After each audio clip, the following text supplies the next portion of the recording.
Empat negeri Perikatan Nasional bakal bergabung di bawah satu kumpulan dan kumpulan ini bakal dinasihatkan oleh Tun Dr. Mahathir.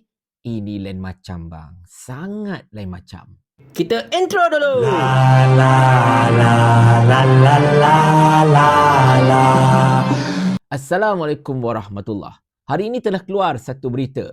Empat negeri Perikatan Nasional iaitu Perlis, Kedah, Kelantan dan Terengganu dikatakan akan membentuk satu kumpulan gabungan di mana kumpulan ini antara lain akan bekerjasama untuk memastikan perkembangan ekonomi, sosial, tata kelola dan pelbagai lagi berjalan lancar di empat negeri Perikatan Nasional tersebut, di mana kumpulan ini akan dinasihatkan secara tidak rasmi oleh Tun Dr. Mahathir Mohamad. Sangat-sangat mengujakan tuan-tuan sekalian. Perkara ini sebenarnya telah diumumkan antara lain oleh Menteri Besar Terengganu iaitu Dr. Ahmad Syamsuri Mokhtar yang menyatakan Tun Dr. Mahathir akan menasihatkan empat negeri Perikatan Nasional ini secara tidak rasmi sambil akan menggunakan pengaruh beliau di kalangan negara-negara Asia seperti Jepun, China dan pelbagai lagi untuk menarik masuk pelaburan masuk ke dalam negeri-negeri tersebut.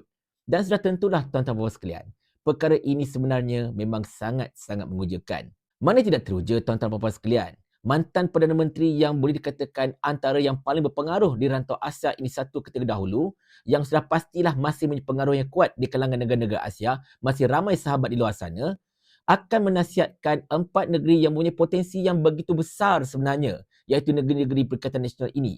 Macam mana kita tahu, negeri-negeri Perikatan Nasional ini mempunyai sumber yang begitu luas, begitu banyak sekali yang masih lagi untapped orang kata, serta mempunyai prospek perkembangan ekonomi yang sangat-sangat luar biasa. Dan perkara ini bagi saya, boleh dikatakan sangat perlu jugalah bagi kesemua negeri Perikatan Nasional ini. Sebab apa tahu? Sebab macam mana kita tahu, sejak Perdana Menteri Datuk Seri Anwar Ibrahim menjawat jawatan Perdana Menteri Malaysia sejak November tahun lepas hinggalah ke saat ini, seolah-olahnya macam kerajaan pusat ataupun kerajaan perpaduan madani ini, iaitu di bawah pentadbiran beliau, sangat tidak menghormati dan menjunjung semangat federalisme. Sebab apa tahu? Sebab kita lihat banyak sekali pembangunan-pembangunan yang diletakkan ataupun yang dibuat oleh kerajaan perpaduan madani ini ialah pembangunan yang agak berat sebelah. Bahkan ketika membincangkan atau membentangkan Kanjang Sepuluh Penggal Rancangan Malaysia ke-12 pun, Perdana Menteri hanya mengumumkan pembesaran lapangan terbang antarabangsa Pulau Pinang dan juga pembangunan pelabuhan yang baru dekat Pulau Keri. Dan di mana kedua tempat ini berada di negeri-negeri Pakatan Harapan Barisan Nasional. Dan memang sangat tidak adil kalau ikutkan, sangat berat sebelah. Seperti mana yang telah disebutkan oleh Ustaz Ahmad Fadil Syari dalam perbahasan beliau ketika membahaskan rancangan Malaysia ke-12 tersebut, beliau mengatakan pembangunan dekat negara ini hanya tertumpu dekat kawasan-kawasan tertentu. Sedangkan kawasan-kawasan yang masih mempunyai potensi yang besar seperti pantai timur negara ini, seperti di utara dan sebagainya, tidak diusik dan pembangunan tidak ditumpukan ke arah itu. Kita masih lagi tidak lupa betapa kerajaan pusat bermain tarik tali berkenaan dengan pembangunan KXP sebagai contohnya. Dan juga Datuk Ahmad Amzad Hashim, iaitu Ahli Parlimen Kuala Terengganu, juga telah menyatakan sejak Perdana Menteri menjadi Perdana Menteri, menjawab penjawatan Perdana Menteri sejak November lepas sampai ke saat ini, beliau tidak pernah sekalipun mempengerusikan mesyuarat ECER ataupun Pembangunan Ekonomi Koridor Timur. Dan benda ini sangat mengecewakan kalau ikutkan, kerana ianya akan menyebabkan pembangunan ekonomi dekat wilayah timur ini akan terganggu serta akan tersekat. Sebab ialah bila Perdana Menteri pun tak nak mempengerusikan mesyuarat ECER, jadi bagaimana segala projek yang sedang dirancang dan sebagainya itu dapat dibentangkan kepada Perdana Menteri, dapat dibawa kepada Kementerian Kewangan untuk diluluskan dan sebagainya. Perkara-perkara inilah yang menyebabkan rakyat di negeri-negeri Perikatan Nasional ini terasa macam dianaktirikan. Dan perkara ini sebenarnya sangat malang. Sebab dahulu ketika Datuk Seri Anwar Ibrahim ini menjadi ketua pembangkang, ketika Pakatan Harapan ini menjadi pembangkang, mereka memegang negeri di pembangkang, mereka sentiasa melaungkan betapa kerajaan Barisan Nasional pada ketika itu tidak menghormati semangat federalisme, tidak menghormati semangat persekutuan, di mana menganaktirikan negeri pembangkang dan sebagainya. Banyak benda yang patutnya ada dekat negeri pembangkang dialihkan ke negeri lain. Tetapi bila mereka menjadi kerajaan pada ketika ini, mereka buat perkara yang sama, bahkan lebih teruk lagi kalau ikutkan.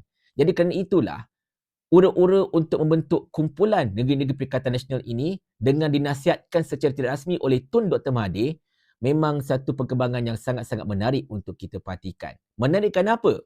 Selain daripada potensi yang bakal dilimpahkan kepada negeri tersebut, kita nak lihat juga Apakah reaksi ataupun tindakan daripada persekutuan, daripada kerajaan perpaduan madani ini apabila melihatkan negeri-negeri ini cuba untuk bergerak sendiri tanpa mengharapkan kepada federalisme?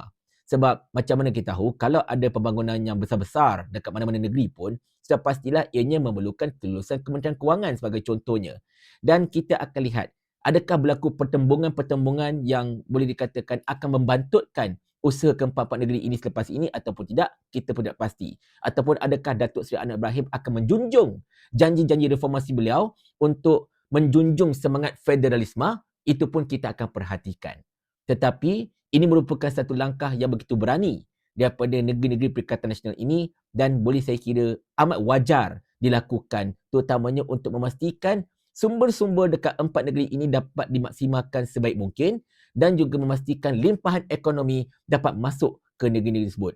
Tak adalah nanti asyik dikatakan oleh anak-anak papa, oh ini adalah negeri-negeri mundur dan sebagainya. Macam mana tak mundur kalau kerajaan kamu sendiri tidak mahu membantu negeri-negeri ini? Tetapi macam saya katakan tadi, kita nak tunggu dan lihat apakah reaksi dan juga tindak balas daripada persekutuan. Sebab ialah, kita pun tahu kerajaan ini adalah kerajaan mereka. Mereka boleh buat sesuka hati, betul tak?